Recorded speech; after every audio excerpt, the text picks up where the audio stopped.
কেমন ছিল বিশ্বনবী হজরত মুহাম্মদ সাল্লাল্লাহু আলাইহি সাল্লামের ঘরবাড়ি, এই কৌতূহল মেটানো যাচ্ছে ঢাকাতেই।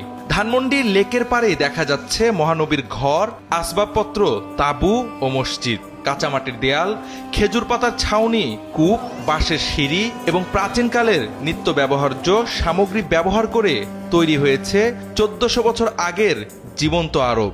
দর্শনার্থীরা ফিরে যেতে পারছেন নববী যুগের সেই মহিমান্বিত সময়ে। ঢাকার ব্যস্ত জীবনের মাঝখানে এক টুকরো নববী ইতিহাস জীবন্ত হয়ে উঠেছে ধানমন্ডি লেকপাড়ে। মসজিদুত তাকওয়ায় চলছে 3 দিন ব্যাপী ব্যতিক্রমী আয়োজন সিরাত উৎসব।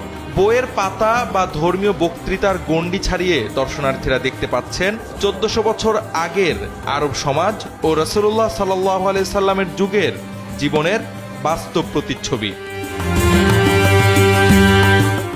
বিশেষ আকর্ষণ হিসেবে রাখা হয়েছে ফাতেমা রাদিয়াল্লাহু তাআলা আনহা এর ঘরের আদলে নির্মিত একটি কক্ষ, যা সরলতা আর পরিমিত জীবনের এক অনন্য নিদর্শন হিসেবে উপস্থাপিত। পাশাপাশি রয়েছে আম্মাজান আয়েশা রাদিয়াল্লাহু তাআলা আনহা সহ উম্মুল মুমিনিনদের ঘর, যা মাটির দেয়াল ও প্রাকৃতিক উপাদানে তৈরি করে তুলে ধরা হয়েছে নবীজির জীবনের আত্মিক অধ্যায়। প্রদর্শনীতে দর্শনার্থীদের চোখ পড়বে নবীজির মেম্বারের আদলে নির্মিত একটি স্থাপনা, যা স্মরণ করিয়ে দেয় ইসলামী দাওয়াত ও রাষ্ট্র গঠনের সূচনা লগ্নকে। সবচেয়ে বড় বিষয় হচ্ছে এসব কিছু বানানো হয়েছে হাদিসের ভাষ্য অনুযায়ী। সিরাত নিয়ে যারা ন্যূনতম পড়াশোনা ও জানাশোনা রাখেন, তারা এই দৃশ্য দেখে আপ্লুত হচ্ছেন।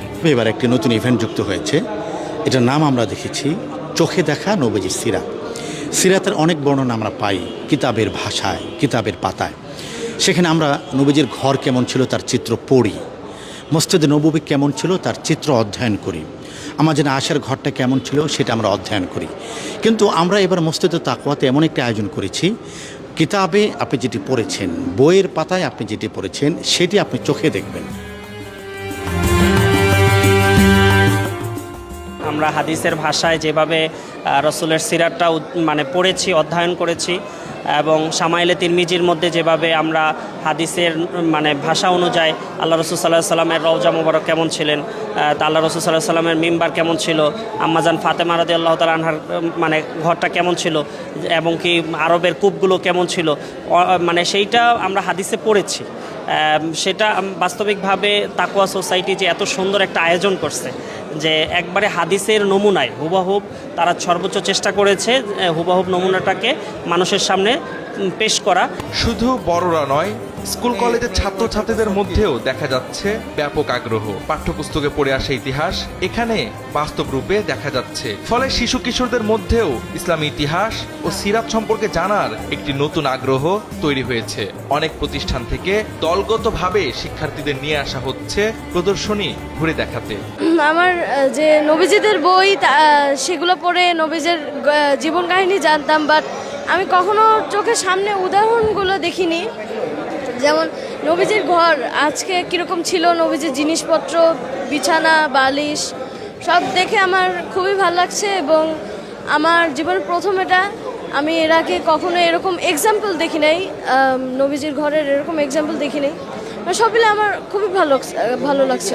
প্রতিদিন সকাল 10টা থেকে রাত 9টা পর্যন্ত দর্শনার্থীদের জন্য উন্মুক্ত এই সিরাত উৎসব শুরু হয়েছে বুধবার, শেষ হবে শনিবার। মাত্র 3 দিনের এই আয়োজন সীমিত সময়ের হলেও এর আবেদন ও প্রভাব দীর্ঘস্থায়ী হয়ে থাকছে দর্শনার্থীদের মনে। এই সিরাত উৎসব আয়োজনের মূল বার্তা হলো নবীজির সিরাত কেবল ইতিহাস নয়, এটি হলো জীবনের পথ নির্দেশ। প্রতিটি মানুষ তার জীবনে এই আদর্শকে ধারণ ও অনুসরণ করলেই সমাজে ফিরে আসবে সেই শান্তি, সেই মানবতা, যা প্রিয় নবী প্রতিষ্ঠা করে গেছেন 1400 বছর আগেও। জাওয়াদ আহমদ, সময়ের আলো।